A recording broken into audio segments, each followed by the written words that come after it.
Hi friends, welcome to my channel. நான் உங்கள் பிரியா. இன்னைக்கு நம்ம என்ன வீடியோ பார்க்க போகிறோன்னா, நம்ம சப்ஸ்கிரைபரில் செல்வன்னு ஒரு சகோதரர் வெயிட் கெயின் பண்ணுறது எப்படின்ட்டு வீடியோ போட சொல்லி கேட்டிருந்தாரு. அவருக்காக தான் இந்த வீடியோ நம்ம மேக் பண்ணியிருக்கோம். வீடியோவை ஸ்கிப் பண்ணாமல் பாருங்கள். எல்லாருக்குமே வெயிட் கெயின் பண்ணணும் அப்படின்னாவே ஹையாக பட்ஜெட் செலவாகும், காசு செலவு பண்ணால் தான் வெயிட் ஏற முடியும் அப்படின்ற மைண்ட் செட் நிறைய பேருக்கு இருக்குது. லோ பட்ஜெட்லேயே நம்ம எப்படி வெயிட் கெயின் பண்ணலான்றதை பற்றியும் நம்ம இந்த வீடியோவில் பார்க்க போகிறோம். ஸோ வீடியோ ஸ்கிப் பண்ணாமல் பார்த்துக்கோங்க, அப்போ தான் உங்களுக்கு புரியும். ஃபஸ்ட்டு பாயிண்ட் வந்து ஜங்க் ஃபுட்டை அவாய்ட் பண்ணணும். ஜங்க் ஃபுட்னாவே பேக்கரி ஐட்டம். நம்ம வெயிட் கெயின் பண்ண போகிறோம், நம்ம எல்லாத்தையும் சாப்பிடணும், பேக்கரி இது சாப்பிட்லாம், பிரியாணி சாப்பிட்லாம், பீஸா, பர்கர் இந்த மாதிரி நிறைய சாப்பிட்டா தான் வெயிட் ஏற முடியும் அப்படின்னு நிறைய பேர் நினச்சிட்டு இருக்காங்க. பட் நம்ம ஹெல்த்தியான வழியில் வெயிட் கெயின் பண்ண முடியும். ஃபஸ்ட்டு ஜங்க் ஃபுட் எல்லாமே அவாய்ட் பண்ணிடுங்க.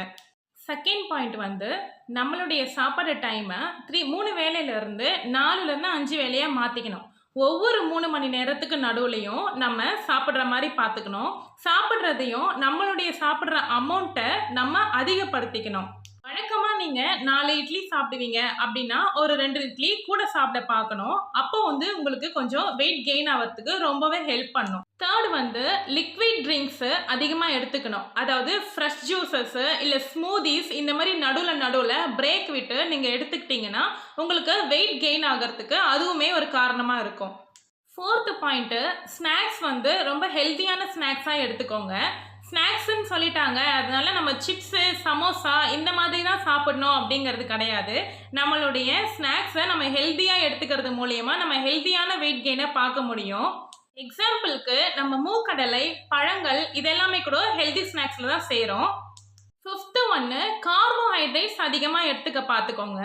நீங்கள் வந்து வீட்டு அந்த மாதிரி எடுத்துக்கிறத விட ரைஸு அந்த மாதிரி ஐட்டமாக நீங்கள் அதிகமாக எடுத்துக்கிட்டிங்கன்னா உங்களுக்கு வெயிட் கெயின் ஆகும். ஃபிஃப்த்து ஒன் வந்து பால் பொருட்கள் அதிகமாக சேர்த்துக்கோங்க. ஒரு சிலருக்கு பால் குடிக்க பிடிக்காது அப்படின்னு சொல்லுவாங்க. அந்த மாதிரி இருக்கிறவங்க பன்னீர், தயிர், டோஃபு அந்த மாதிரி ஐட்டங்களை நீங்கள் எடுத்துக்கிட்டிங்கன்னா உங்களுக்கு வெயிட் கெயின் ஆகிறதுக்கு ரொம்பவே யூஸ்ஃபுல்லாக இருக்கும். எய்த்து ஒன் பார்த்தீங்கன்னா பருப்பு வகைகள், தானிய வகைகள் அதிகமாக எடுத்துக்கணும். 9th வந்து ரொம்பவே முக்கியமான பாயிண்ட்டு, நம்ம பட்ஜெட்டில் எப்படி வெயிட் கெயின் பண்ணுறது அதை பற்றி சொல்லுங்கள் அப்படின்னு நிறைய பேருக்கு இருக்கும். காசு செலவு பண்ணால் தான் வெயிட் அதிகமாக சேர முடியுமா, நம்ம ட்ரை ஃப்ரூட்ஸ் வாங்கி சாப்பிடணுமா, ஆப்பிள், ஆரஞ்சு இந்த மாதிரி வாங்கி சாப்பிட்டா தான் வெயிட் ஏறுமா அப்படின்னு நிறைய பேருக்கு டவுட் இருக்குது. நம்ம பட்ஜெட்லேயுமே நம்மளால் வெயிட் ஏற்ற முடியும். அதெல்லாம் என்னென்ன ஃபுட்டு லிஸ்ட்டுன்னு இப்போ நான் சொல்கிறேன், நோட் பண்ணி வச்சுக்கோங்க. அந்த வகையில் பால் பொருட்கள்லையே தயிர், கீ, பட்டர், பன்னீர், டோஃபு, சீஸு இது எல்லாமே சேர்த்துக்கலாம். இதெல்லாமே லோ காஸ்ட்டாக தான் இருக்கும். நாளைக்கு 2 இல்லை 3 முட்டை சாப்பிட பாருங்க. மஞ்சள் கரு கண்டிப்பாக சாப்பிடணும். மாம்பழம், பலாப்பழம், சக்கரவள்ளி கிழங்கு இதெல்லாமே கூட நம்ம சாப்பிட்டோம்னா நமக்கு வெயிட் கெயின் ஆகும். பீனட் பட்டர் ரொம்ப முக்கியமானது. பார்த்தீங்கன்னா பீனட் பட்டர் ஹோல் கிரெயின் பிரெட்டில் நீங்கள் தடவி சாப்பிட்டு வந்தீங்கன்னா அதுவுமே உங்களுக்கு ரொம்ப வெயிட் கெயினுக்கு யூஸ்ஃபுல்லாக இருக்கும். டார்க் சாக்லேட், சோயா சங்க்ஸ், உருளைக்கிழங்கு, வேர்க்கடலை இது எல்லாமே சாப்பிட்டுட்டு வரலாம்.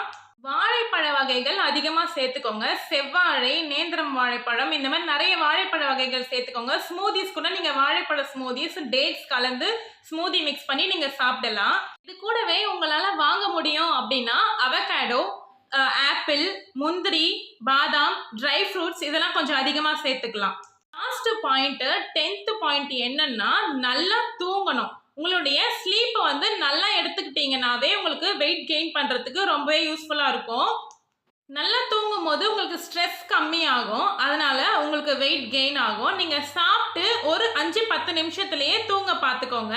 வெயிட் லாஸ் பண்ணுறவங்க தான் சாப்பிட்டு அரை மணி நேரம் 1 மணி நேரம் வெயிட் பண்ணுவாங்க. வெயிட் கெயின் பண்ணணும்னு நினைக்கிறவங்க சாப்பிட்டதுக்கப்புறம் வெயிட் பண்ணணும்னு அவசியம் இல்லை. ஒரு 10-15 நிமிஷத்துலேயே நீங்கள் உங்களுடைய தூக்கத்துக்கு போகலாம்.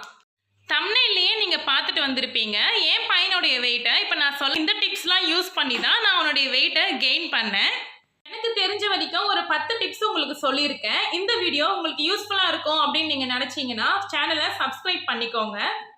இந்த வீடியோ உங்களுக்கு பிடிச்சிருந்தா லைக் பண்ணுங்கள், உங்கள் ஃப்ரெண்ட்ஸ் அண்ட் ஃபேமிலிக்கு ஷேர் பண்ணுங்கள். உங்களுடைய டவுட்ஸ் ஏதாவது இருந்துச்சுன்னா கமெண்ட்டில் கேளுங்க.